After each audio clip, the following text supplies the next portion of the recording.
Hello, everybody. Welcome back. I'm so excited for our next speaker.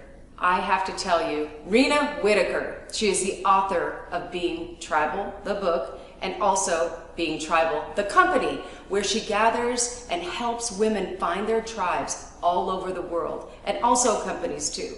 She is passionate. She brings together people through love and hope and the journey, and she also calls her work a rescue mission. So without further ado, I present to you Rena Whitaker. Yay! Hi, Rena. Hi, thank you so much for having me. I'm so grateful to be here. It's our honor. Thank you so much. One of the reasons why we're so excited about talking today and sharing your message with the women of the world is that you have a very rich backstory, the things that you have come through to get you to where you are today. In no doubt in my mind, there is going to be someone out there who's going to say, I get her, she gets me. And then we can start changing the world. So can you share with the world your backstory? You tell us. Boy, I hear the song I'm Every Woman playing in my head right now. I think it's wonderful. I often start out when I'm speaking to say, I'm in my fourth life. Fourth life in this lifetime. My first life was 0 to 18 years old, where I really hated who I was. I existed in shame and guilt and filthiness and embarrassment for sexual abuse I experienced as a very young child, and really believing that I shouldn't even exist in this life. Right. So that's 0 to 18, still seeing glimmers of life, still being surrounded by people who loved me and my family, but keeping this deep, dark secret. And then my second life was getting married and having babies and realizing that I could raise my children and they didn't have to walk that difficult path that I did, that I protected them. And I was successful at that. And my third life was really, after graduating from high school, after graduating from college and raising my family and feeling successful in that, became my producer self, my executive woman, my leader, where I found my true voice. I found my professional career in development and in fundraising development. And I also found that I had a robust set of skills. Many of those skills actually came from the survival of my first two lives, really what I learned about regrouping and rethinking, and also learning to love myself completely and honoring the journey I had had, and finally telling my story after all those years. And now I'm in my fourth life. And my fourth life encompasses all those previous lives. It also is, oh, now I understand what my responsibility, my path of greatness is. And that is to share what I've learned, share my sorrow, my pain, my joy, my successes, and the lessons I've learned through all those lives, and pay it forward to the world and help other women celebrate all those lives they've had until the moment they're in right now. So I'm so excited about being here. I'm so excited about sharing the message, because if there's one woman out there who says, I'm in my second life, or I'm in my third life, or I'm 40 years old and I'm still stuck in my first life, let's figure out a way to work together in that. So I think it exists in that I'm Every Woman song I'm hearing in my head right now. And in Being Tribal, and the reason why I wrote Being Tribal, Practicing Life in 1 Degree Shifts, is life is a practice. It's about walking through life and making changes 1 degree shift at a time. People practice medicine and they practice law and they practice accounting. Well, no one teaches you how to practice life. So it really is relearning each area of your life and understanding, how am I in this area? Okay, I'm pretty good here, but I'm going to work within my tribe and understand maybe how I can make a 1 degree shift to improve my life. And the gathering of women, as you mentioned before, and being tribal is so critical because it's a gathering of women in a consciousness of how we all connect together. And there are 4 being tribal truths in the gathering of women. 1, love conquers hate every day. You have to love yourself fully as an individual woman. And it also is about believing in yourself and believing in something bigger than who you are. Believing in a bigger purpose of why you are. Love conquers hate is also about the equality of we're all given the right to love ourselves, love each other, and be part of something larger than we all exist in. And the second being tribal truth is we have to love ourselves first before we can love anyone else. And that really is putting the oxygen mask on first, being self-full, knowing that when we feed ourselves, give ourselves time to rest, time to eat, be present in our lives, we actually serve others much better than if we don't do that first, right? And if we don't put ourselves first, if we don't love ourselves first, we can build resentments in our relationships that creates problems down the road. And I'm sorry, go ahead. Okay. When we allow love to conquer hate, it starts within and then extends out. And then when we say, put yourself first, love yourself just as much, it means that you put yourself on your own priority list. Yes? Yes, absolutely. And as women, how do we give ourselves permission to do that? For some reason, generationally, we've been taught that being selfless, being forward thinking of everyone else in our life first before we think about ourselves is the best way to live. And that's actually opposite of how we should live our lives. We have a really big role in life. We physically deliver children. We care for others. We have a compassion and responsibility, I think, in nurturing our world. And that's a role we take on. And how can we do all those different things if we don't nurture ourselves first? Where does the energy for that come from? Where does the time to reflect on how I should handle something or problem solve when we have such a big responsibility? If we don't take care of ourselves first and sit in the knowledge of I'm going to do this for myself first and be self-full and move that forward to really make sure that we're then showing up completely for everyone else in our world. Yeah, you phrase that really well. It's almost more digestible for a lot of women of the world. I'm going to do this for me and I'm going to give it back to you. Mm-hmm.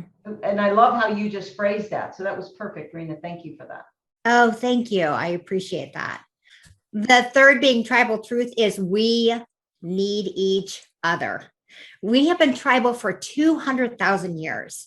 And there is literally an electrical connection that happens between us when we spend time together, where we share thoughts together, where we commune together. We need each other because there are opportunities to lift each other up, to exist in a culture of empowerment and advancement without competition.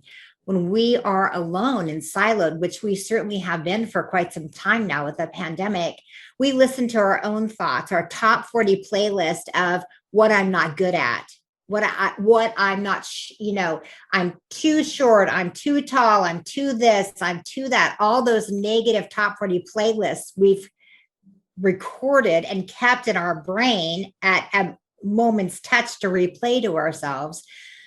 A tribe, the idea of a tribe is we can lift each other up and say, actually, I want to recognize how good you are at this or how loving you are. And so we support each other. And that's how a tribe exists, to thrive, to lift each other up, to say, ice is cold and fire is hot, and you can eat that plant, but don't hunt that animal. It's going to hunt you right back. So the tribal mentality of supporting each other, no matter if it's a business tribe or a personal tribe, whatever that may be, women especially need this. We need this togetherness. And it's so critical. The other thing I want to say about this, I don't want to let this go without saying this. We have created a environment of mean girl mentality. We have said it's more important to be thin, rich, and famous than it is to be loving and wise and kind. And we commodify that. We have a responsibility in how that was built. We watch those shows on TV and we read those magazines that cut each other down. So we also have a responsibility to raise each other up in supporting each other, and part of that third truth of we need each other. So you make a really strong point about rising together when we stop the mean girl mentality. Yeah. When we talk about what's on TV, what's on the magazine covers, what's the latest story, we refer to it oftentimes as society's box. Society puts us in this box that says it's okay to be mean to your fellow sister. We often wonder, how do we best help people get out of that society's box? So when you're talking about the third piece of we need each other, how do we get so convicted in that nothing in society is going to keep us in that box? Well, what's the alternative, right? The alternative is more isolation. It is more depression. It's more mental health issues. It's seeing our younger women commit suicide because of bullying. It's seeing generationally how it's accelerated. So we really don't have an option here. It's a rescue mission. We have to rescue ourselves from our own bad behavior and from what we, not only how we act, but what we commodify, what we permit. Because what they say, what you permit, you promote. So it's very important that we, the old kind of meme of someone helping someone else up the ladder. Well, that's what we need to do. And sometimes we need to get under a person who's struggling and help push them up the ladder too. Like, I've got you, sister. We're going to do this together. We as a tribe have got you, because we're all, no matter how we are economically or physically or mentally or emotionally, we are all poor and vulnerable at one point in time in our life. And we need our sister tribe to pull us up and say, it's going to be okay. We've got you. I don't think there's anything more powerful than us helping each other and getting rid of the infighting, the competition. And I think when we have insecurities in ourselves, we project them out, and excuse this phrase, but vomiting them onto another person that we think we don't have something they have. And usually it's from the conditioning of you're not pretty enough, thin enough, and the whole thing that we're very used to. Do you think it's shifting for the better now with our age, like the midlife rising movement? Or do you think are we going back some years with our younger generation? I feel like it's almost worse for the girls, in the teenage girls now and the young girls now. So how do we balance that and help? It's a rescue mission. It is a rescue mission. Really? I feel and hear the word divergent right now in my brain. And I think if you were to extend that, divergency means rising up, right? And it also means circling back. And I think part of our work as women who are starting to get it, right? I'm 55 years old. I'm still starting to get it in a lot of ways of my life. Oh, yeah. And my tribe is helping me do that. I think that we're getting it now. Let's go back and help everyone else, right? Because our entire existence as human beings is to love each other and share the wisdom we have to live better, to learn better, and to rise. This is uterine rising at its best. Now, this is not saying that the structure that we're standing the shoulders on, built mostly by men, is bad, or men are bad, or men are the enemy. That's not what I'm saying. I love my husband, and he's so supportive of all the work that I do. We are standing at a time on the structure that's been built by generations of men and women before us. And we have a devotion to the compassion and a devotion to feminine rising to see a different opportunity for the future, because how this world is built is not necessarily the best way of operating in a world order. I think we can all agree about that. Absolutely. So I think it's also, as we rise, we're pulling up our sisters and educating our young women. And many of them, I bet, are just waiting for someone to say, hey, over here, I have an easier way to go. You don't have to struggle through your first life. I can help you. I've been there. You don't have to struggle through your second life. I can help you. I've been there. Yeah. I walk in your shoes. And there are times, like my grandchildren, some of my granddaughters who are like, 10 years old will say things, a piece of wisdom of their self-actualization that I'm like, blows my mind, because they're so far ahead of where I was. So I just think that we need each other. That's part of that third truth of being tribal. And what's the fourth? The fourth, I love all of them. This really is my favorite. And that is, everything is possible. Everything is possible. Now, I worked in healthcare for 22 plus years, running healthcare philanthropy. So I got to be an audience to a lot of things happening at medical centers across the Northwest, especially in Oregon. And I have seen miracles happen. So I know that miracles exist. I come from a very dark place as a 3 to 6 year old, being manipulated by I would say evil forces, maybe, I don't know, being abused, to where I am now. And all the points along the way that helped me, that pushed me many times, pulled me and pushed me up the ladder to my fourth life. I just know everything is possible. And of the women I coach, I've seen such great things happen. It's so exciting to see someone come from it, I don't know if I can, to look at me now. And that happens in tribes. And it's a beautiful thing. That's amazing. And I love how you use your own self and your own experience as the epitome of, I could be where I was at the age of 3 and look where I am now in my 50s. And even though I took this journey because of what happened when I was 3 and everything else that went on, look at where I am.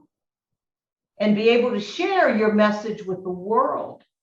So if we were to have you reflect back on your 4 lives and what you now know about the 4 truths of being tribal, what do you think is your greatest lesson as you went through that journey and got to understanding how important being tribal is?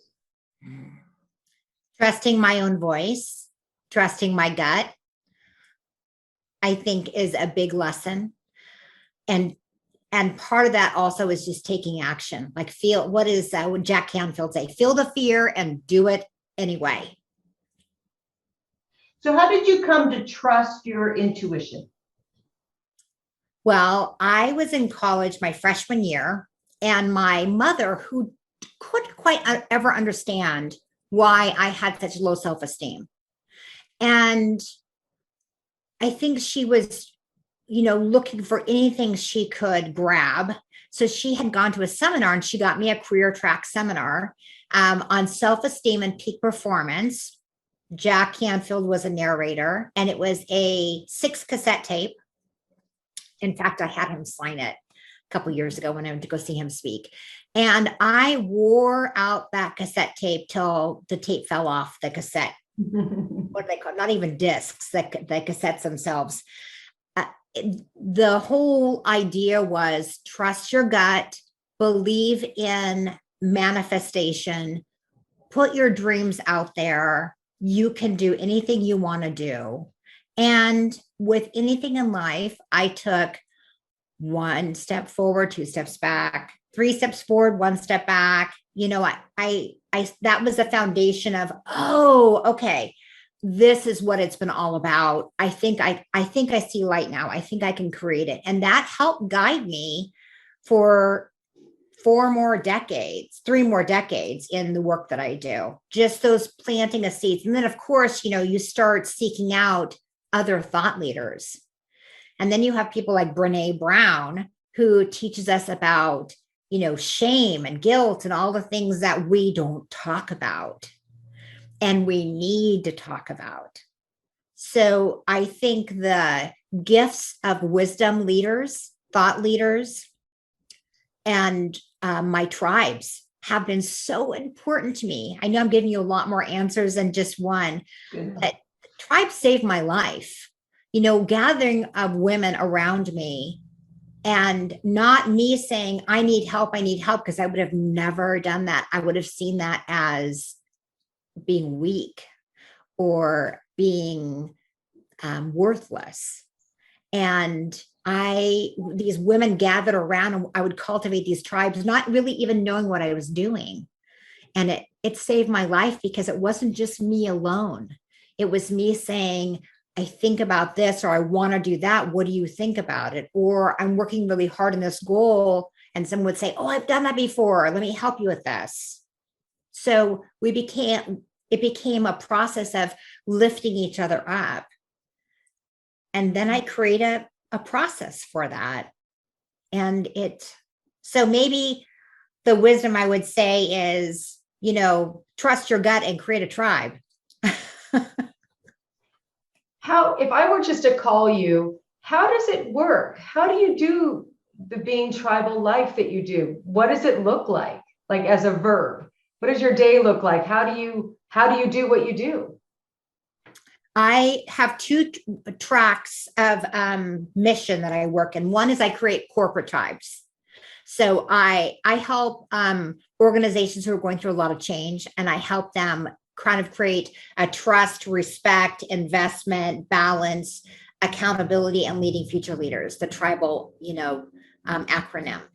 What I love to do is I actually have a downloadable course that teaches people briefly on how to get self-full first, how to really get clear on loving themselves, and using tools to stay present in that journey of loving themselves and figuring out what the heck they want to do and figuring out what brings them joy. And those tools are meditating every morning and journaling about that meditation. And even journaling at night, if you just need to vent your day and get it out of your system, and then what you want your life to look like the next day or what you hope for. I love to use affirmations, especially when we're shedding old messages in our life, or that top 40 playlist on our head, really shedding blocks that we have in our life and making new pathways, new neural pathways with affirmations of what we want to look like and feel like moving forward. And then I love vision boards. I know that they've been around for a long time, but they do work, and it helps us keep present. And sometimes I will actually have someone create their own vision statement for their life. So I love that work. So we get all that stuff done, and then we start looking at what my future self life looks like and what I want my life to look like in 90 days and 6 months and a year. And then kind of setting some goals, then cultivate your tribe, right? Because your vibe attracts your tribe. So you want to do some self-work, self-worth work first before you start attracting your tribe. And then we go through that process with them. So can we do something with you? I know I'm putting you on the spot, but can you take a minute and get us tapped into that self-worth, that first little step that you were talking about? Yeah. Okay. So I want you to put your hand on your heart and your tummy. both hands, heart and tummy. And I want you to close your eyes. And I want you to breathe in through your nose and exhale through your mouth like it's a straw. So breathing in and exhaling. And doing that one more time.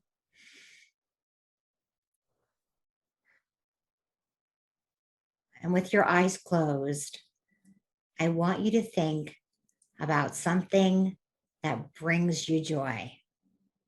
Is it painting, or is it gardening, or is it cooking? And as you inhale and exhale, what is it about that that brings you so much joy? Picture yourself doing it. Picture yourself creating whatever that is. And as you breathe in and exhale, I want you to imagine this big orange ball of energy in front of you. And how the joy just fills up this big ball of energy in front of you. Breathing in and out.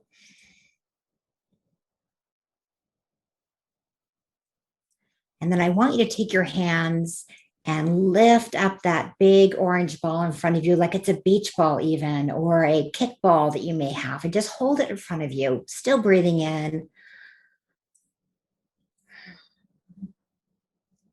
Now I want you to slowly open up your eyes with your hands extended like you're holding a ball in front of you. And I want you to look at your hands and imagine that big orange ball in your hands. And maybe even looking at your hands, pretending like you're a kid again. Remember how to pretend this big orange ball. Are there flickers of light in there? How does that feel? Does it feel magical? Does it feel warm to the touch? I really want you to imagine that your hands are full of so much joy and so much talent and so much love. And also acknowledging that you have so much more to learn and give and create. And now I want you to fold your hands together like you're making the ball smaller into the palms of your hand. Your hands are feeling nice and warm and they're full. The energy feels so full in your palms. And then I want you to put it back in your heart and let it go back into your heart. Oh, it feels so good to have all this warm, beautiful energy in your chest.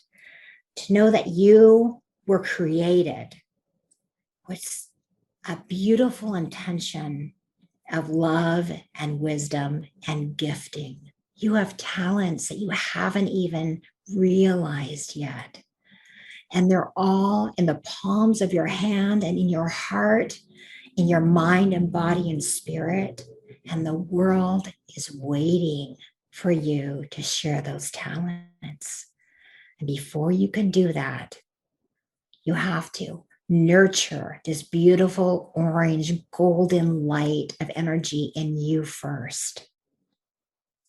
To know that if you love yourself first and nurture yourself first, get enough sleep and drink enough water and move your body and think about what you eat, but more important, just really adore the creature that you are, the beautiful being of light that you are. Then you can begin to start to see how you want to show up in the world and what you want your life to look like and feel like. How is that? Is that okay?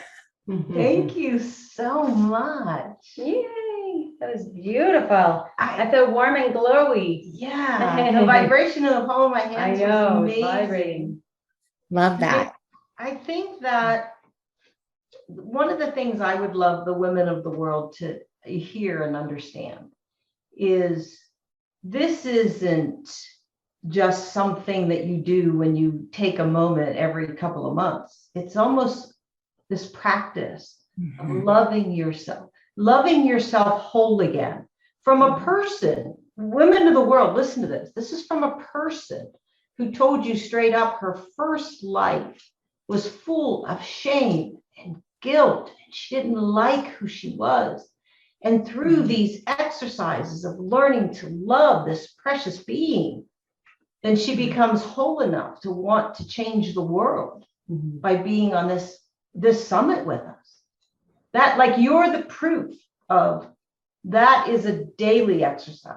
Any self-love exercise should be a daily exercise. And thank you for that, Rena. That was beautiful. I fully received that. Thank you. Thank you so much. I am every woman. And my highest high, my most joyful moment is the same as every woman's joyful moment. And my hardest moment, my sorrow-filled moment, my darkest moment is the same as every person's darkest moment. It's our life barometer. So we're all interconnected. And now is our time to create these purposeful tribes to support each other, to rise up into what the future holds, to realize that we have a greater opportunity to change the energy of our world, to manifest a more peaceful, loving, and abundant world, and support each other in doing so. And I will say, to save lives of women who feel like they have lost their way, or children who feel like they don't have the right to exist because they sit in shame and guilt. And isn't that what we're all here to do, is to love each other and lift each other up through wisdom and moving our lives forward in ways we never expected. Being tribal is a movement, and I am so grateful that I get to lead this and learn and have a blast with women all over the world. Yes. So Thank you so much. every woman in the world is going to want to be part of your tribe. Why not? It feels so good. And to help every other woman lead their own tribe and just spread it exponentially. That's your idea of paying it forward. I think you had mentioned a little bit earlier. Pay it forward, pay it forward, and we can never go wrong. And we are, as women, one big tribe, and some of us just don't know it, or we've forgotten, but we are a collective here. And the ones that know it, we're helping everybody else up and making the world, you're right, it changes the world's energy, which changes the world. So thank you for being one of the ones that are changing the world. Thank you, Rena, so much. Yes. Thank you. I'm so grateful to be here. Thank you so much. And I have a ton of free information at my website, beingtribal.com. There's a downloadable course, but if anyone has questions, they can always reach out to me at rena@beingtribal.com. And I'm grateful and excited to be present for those folks that are learning to create their tribes. No doubt in my mind that you would be front and center and so ready to help whoever would reach out for you. No doubt in my mind. Thank you so much.